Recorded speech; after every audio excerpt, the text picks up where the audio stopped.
সম্মানিত ভাইয়েরা আমার, এরপরে আমাদের সামনে আরেকটি বিষয় আসবে, সেটা সাদাকাতুল ফিতর। সাদাকাতুল ফিতর যেটা রমাদান মাসের জন্য, এবং রমাদান মাসের শেষ হলে, রমাদান মাস শেষ হলে পহেলা শাওয়াল যেটা হয়, যেটা ঈদের আগে যেই দানটি দিতে হয়, এইটাকে জাকাতুল ফিতরও বলা হয়।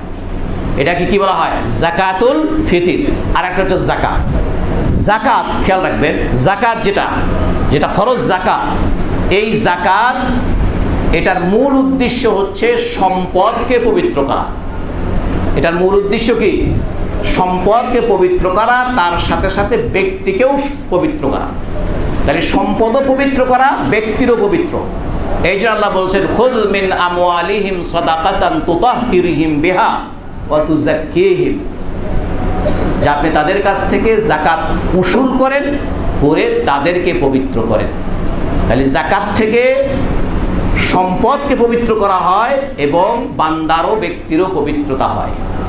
কিন্তু জাকাতুল ফিতর, যেটা সাদাকাতুল ফিতর বলি, যেটাকে আমরা ফিতরা বলি, এইটা হচ্ছে আপনার সম্পদের পবিত্রতা নয়, এটা হচ্ছে রোজাদার ব্যক্তির বা ওই ব্যক্তির পবিত্রতা। তাহলে দুটোর পার্থক্য বুঝছেন? তাহলে একটা হচ্ছে সম্পদ এবং ব্যক্তির পবিত্রতা, সেটা জাকাত, আর একটা হচ্ছে ফিতরা, যেটা শুধুমাত্র ব্যক্তির পবিত্রতা। তাই জন্য ব্যক্তির পবিত্রতার জন্য এটা করা। দলিল হচ্ছে ইবনে আব্বাস রাদিয়াল্লাহু তাআলা আনহু থেকে সহিহ সনদে আবু দাউদ তার সুনানে আবু দাউদে হাদিসটি বর্ণনা করেছেন। ইবনে আব্বাস ক্বালা ফারাদা রাসূলুল্লাহ সাল্লাল্লাহু আলাইহি ওয়াসাল্লাম, ফারাদা আলা রাসূলিল্লাহ সাল্লাল্লাহু আলাইহি ওয়াসাল্লাম যাকাতাল ফিত্রি, আল্লাহর রাসূল সাল্লাল্লাহু আলাইহি ওয়াসাল্লাম যাকাতুল ফিতরকে অর্থাৎ ফিতরাকে ফরজ করেছেন। এটা কিন্তু আমি বললাম না, কে ফরজ করেছেন? রাসূলুল্লাহ সাল্লাল্লাহু আলাইহি ওয়াসাল্লাম বলছেন। কে? ইবনে আব্বাস। ইবনে আব্বাস রাদিয়াল্লাহু আনহু বলছেন যে ফারাদা, ফরজ করেছেন রাসূলুল্লাহ সাল্লাল্লাহু আলাইহি ওয়াসাল্লাম যাকাতাল ফিত্রি, যাকাতুল ফিতর বা ফিতরাকে রাসূলুল্লাহ সাল্লাল্লাহু আলাইহি ওয়াসাল্লাম ফরজ করেছেন, অপরিহার্য করেছেন। কি জন্য? তুহরাতাল লিস-সাইমি মিনাল লাগওয়ি ওয়ার রাফাত, রোজাদার ব্যক্তিকে কি জন্য করেছেন ফরজ?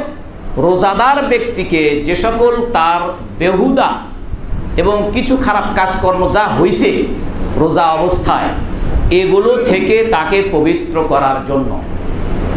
আর অতমাতান লিল মাসাকিন, তরমা মানে খাদ্য, খাবার, অতমাতান লিল মাসাকিন, মিসকিন এবং অভাবীদের খাদ্য সরবরাহ করার জন্য, তাদের খাবার সরবরাহ করার জন্য।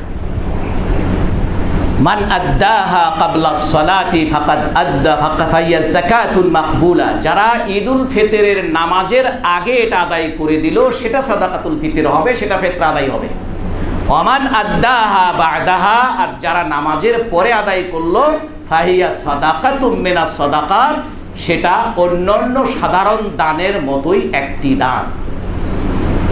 তাহলে ঈদুল ফিতরের নামাজের পরে আদায় করলে আপনি যতই এটা বলেন যে ফিতরা দিলাম, তাহলে হবে, সেটা কি ফিতরা আদায় হবে। তবে হ্যাঁ, আপনি কোনো নির্দিষ্ট ব্যক্তির জন্য ফিতরা দিবেন, তাকে তিনি আসলেই খুব অভাবে, তাকেই পৌঁছানোর দরকার, তা আপনি তাকে দিবেন বলে আপনার কাছে গচ্ছিত রেখেছেন, এটা যদি ঈদের পরেও হয় তবু না জায়েজ না বলে উলামায়ে কেরাম বলেন। কথাটা কি পরিষ্কার হয়েছে? আবু ইবনে ওমর রাদিয়াল্লাহু তাআলা, আব্দুল্লাহ ইবনে ওমর রাদিয়াল্লাহু আনহু তিনি বলেন, ফারাদা রাসূলুল্লাহ, ওটা হলো ইবনে আব্বাস বলছেন, এখন ইবনে ওমর আব্দুল্লাহ ইবনে ওমর বলেন, ফারাদা রাসূলুল্লাহ সাল্লাল্লাহু আলাইহি ওয়াসাল্লাম যাকাতাল ফিত্র মিন রমাদান, আল্লাহর রাসূল সাল্লাল্লাহু আলাইহি ওয়াসাল্লাম রমাদানে ফিতরাকে, যাকাতুল ফিতরকে ফরজ করেছেন। কতটুকুন? সাআম মিন তামারিন, 1 সা পরিমাণ খেজুর, আও সাআম মিন শাঈর, 1 সা পরিমাণ জব বা পেরা। কার উপরে? আলাল আবদি ওয়াল হুররে, গোলাম বান্দা, কৃতদাস হোক অথবা মুক্ত মানুষ হোক, ওয়াল যাকার পুরুষ হোক, ওয়াল উনসা নারী হোক, ওয়াস সগীর ছোট হোক, ওয়াল কাবীর বড় হোক, মিনাল মুসলিমিন মুসলমানদের। তাহলে দাস দাসী, স্বাধীন মানুষ, পুরুষ নারী, ছোট বড়, মুসলমান, সকল মুসলমান হলে সকলের উপরে আল্লাহর রাসূল সাল্লাল্লাহু আলাইহি ওয়াসাল্লাম এটা কি করেছেন? ফরজ করেছেন।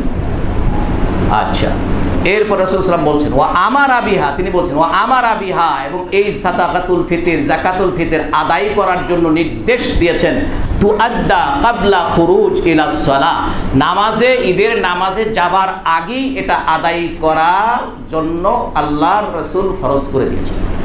এই জন্য আগেই করতে। বুখারী মুসলিমের হাদিস।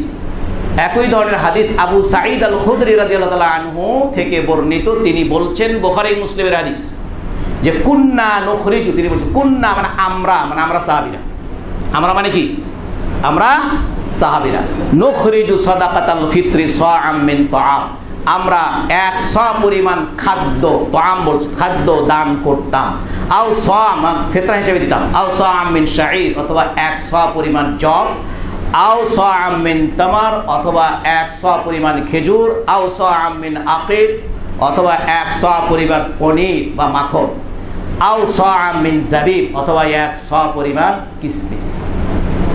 তাহলে আবু সাঈদ বলল যে আমরা এইগুলো ওই সময় যাকাতুল ফিতর হিসেবে দিতাম।